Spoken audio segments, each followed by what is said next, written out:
This is the Italian flag, but throughout much of its fairly short history, it's had a different flag. And in today's video, I want to ask the question of, why the two flags and why did it change? The unification of the modern state of Italy is normally dated back to 1861, although other bits of Italy would be added later on as well.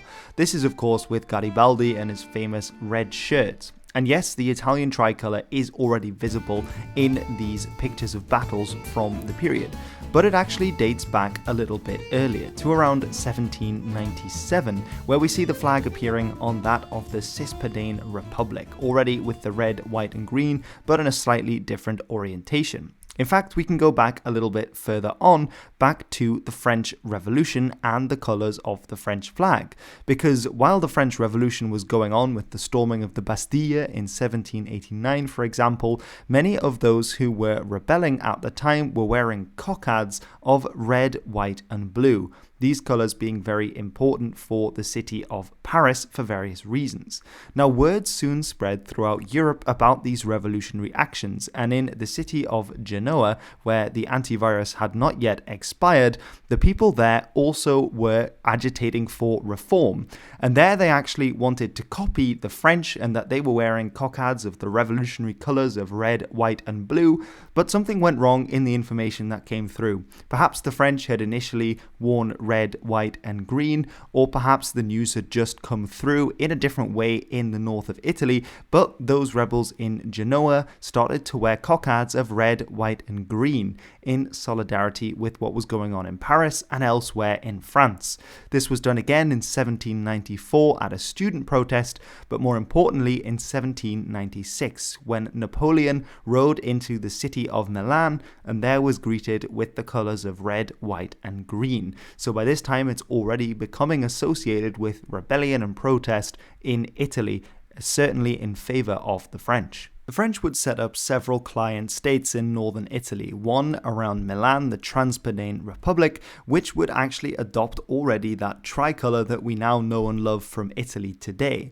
Another one a little bit further south was created in early 1797 and was called the Cispadane Republic, and this one had a slightly different orientation and an emblem in the middle, but again with those same colours of red, white and green.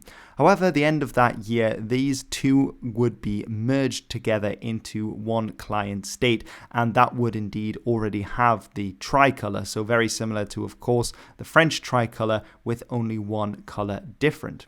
Now, the flag would change in 1802 to this one, which is a bit less aesthetically pleasing, in my opinion. It's a kind of a lozenge flag. And again in 1805, when the French Republic actually became an empire under Napoleon. And so the possessions in Italy that the French had conquered also became a kingdom. And so it does again change in its shape, but what's important to remember is that the predominant colours on that flag are still red, white and green. The precedent has definitely been set at this point. Now in 1814, of course, Napoleon would be defeated and the old kingdoms and powers would take back control of Italy.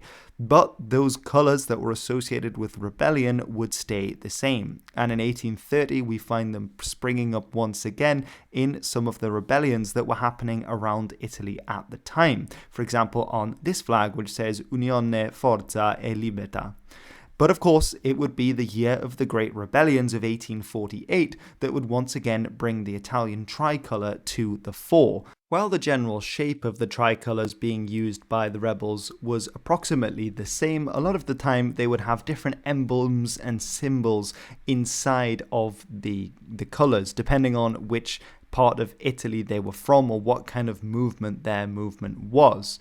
However, this one is without a doubt the most famous of those tricolours from 1848 with an emblem in the middle. And that is because of the fact that this would go on to become the first flag of Italy, and it is indeed the other flag that I'll be talking about in this video. So, which flag is it? Well, it is the flag of the Kingdom of Piedmont-Sardinia. In 1848, this was an entity that held both the island of Sardinia and a region in the very south of the European continent, although by 1851 it will have expanded quite a lot, both in an eastwards direction and also with a client state in the Tuscany region of northern Italy too. It had previously been a mix of both the rulers of Sardinia and the area of Savoy, that part in the southern European continent, the flag of Savoy, or the standard of Savoy, being a white cross on a red background, which is then put into the middle of this tricolour. Now, the reason they adopted it in 1848 is because the kingdom had aspirations of unifying Italy. Many of the Italians on the mainland of Italy were rising up against various old monarchies that were there, the absolutist monarchies, and some of the European empires that were involved in Italy at the time, such as the Austrians.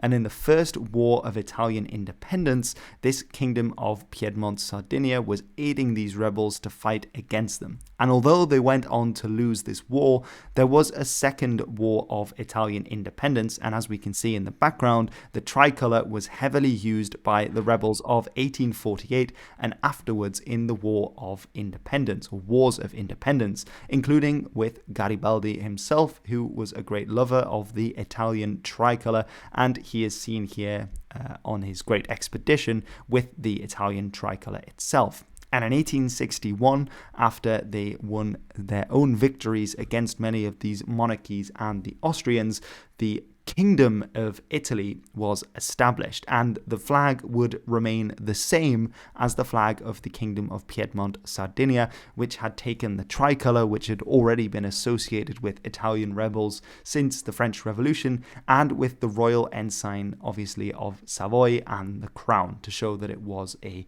kingdom rather than a republic, as the tricolour without a royal emblem in the middle would suggest.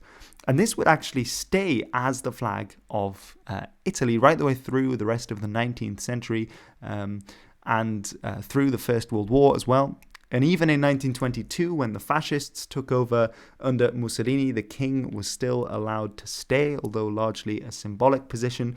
They did want to change the flag to having more fascist insignia on it instead of the royal insignia in 1926, but because of a pushback from the Italian monarchists, they never pushed this through, and so the flag remained the same. That is until 1943, when Mussolini was ousted, when the Allies had already landed in Italy and were pushing back the Italian army, and there was an outbreak of a civil war in Italy between the various sides. In the north, there was a Nazi puppet government that was set up, and they created a new flag there using the Italian tricolour with the fascist symbol of the axe and the quiver, as well as the fascist Italian eagle, the black eagle on top of that.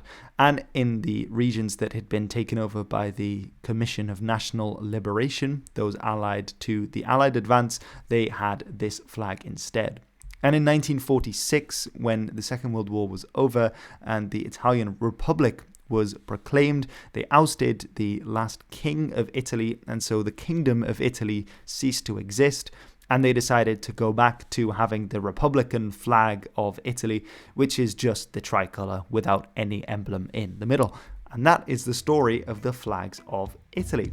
So I hope you've enjoyed this video. It should have been out yesterday, but I was down at the pub watching the football, watching the Argentinians give a very questionable performance, and will not dwell on the football too much, but I hope that you have enjoyed the history of the flags of Italy.